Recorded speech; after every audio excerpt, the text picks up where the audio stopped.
Mastercard buys stablecoin firm BVNK for $1.8 billion, dollars, and Mastercard has agreed to acquire stablecoin payments firm BVNK in a deal valued at roughly $1.8 billion, dollars, according to a CoinDesk report published August 10, 2026. The purchase is one of the largest direct bets a card network has made on crypto settlement infrastructure. And it lands at a moment when stablecoins are moving from a trading desk curiosity to a piece of the payments backbone. BVNK builds the connective layer between traditional bank accounts and stablecoin rails. Its systems let businesses accept, convert, and settle payments in stablecoins without holding the tokens directly or building blockchain plumbing themselves. That is precisely the part of the stack Mastercard has spent 2 years partnering into rather than owning. From partnering around stablecoins to buying the rails. For most of the last cycle, the card networks treated stablecoins as something to connect to at the edges. Mastercard ran pilots, signed settlement agreements, and let partners handle the on-chain mechanics. Paying $1.8 billion dollars for BVNK changes the posture. Instead of licensing access to stablecoin settlement, Mastercard now intends to own the infrastructure that converts a token payment into a bank-ready one. The logic is straightforward. Stablecoin settlement is faster and cheaper than the correspondent banking chains that still move cross-border money over days and multiple intermediaries. A network that clears trillions in card volume has an obvious interest in owning the piece that could compress that timeline to minutes. Buying an existing operator with live banking relationships is faster than building the same capability from scratch and waiting on licenses. The $1.8 billion price tag sets a reference point. At $1.8 billion, this is not a defensive acqui-hire.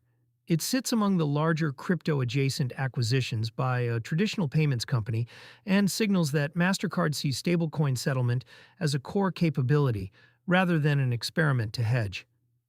The valuation also sets a reference point for the rest of the sector. Every stablecoin infrastructure startup pitching banks and processors now has a public comparable to point at. Regulatory timing helps explain the confidence. Stablecoin legislation in the U.S. has given issuers and the firms that plug into them a clearer legal footing than they had a year ago. That clarity lowers the risk of buying a business whose entire model depends on tokens that regulators might otherwise have treated as unlicensed money transmission. For a public company answering to shareholders, a defined rulebook is often the difference between a pilot and a purchase.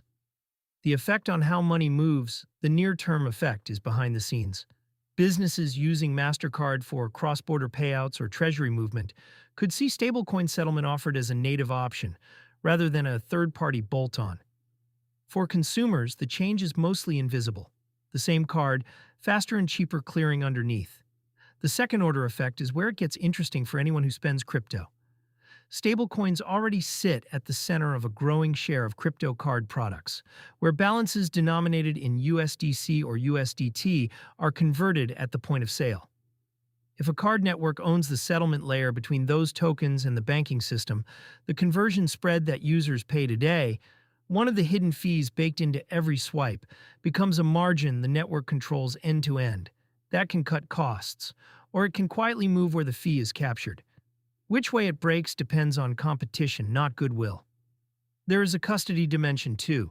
BVNK's model keeps businesses from holding tokens directly, which reduces their exposure but concentrates it in the operator. Folding that operator into Mastercard shifts a slice of stablecoin settlement risk onto a systemically important payments company.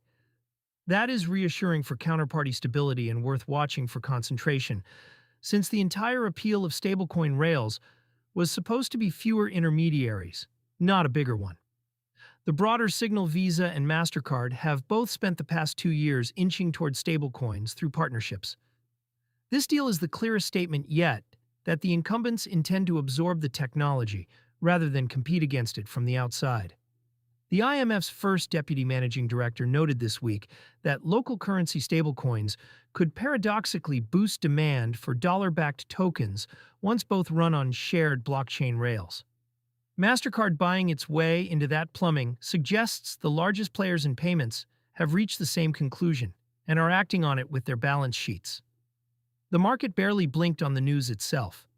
Bitcoin traded around 65,153 and Ether near 1,923 as of August 10, 2026, both up modestly on the week, with the Fear and Greed Index sitting at a neutral 41. Infrastructure deals like this rarely move spot prices. They move where the money flows years later.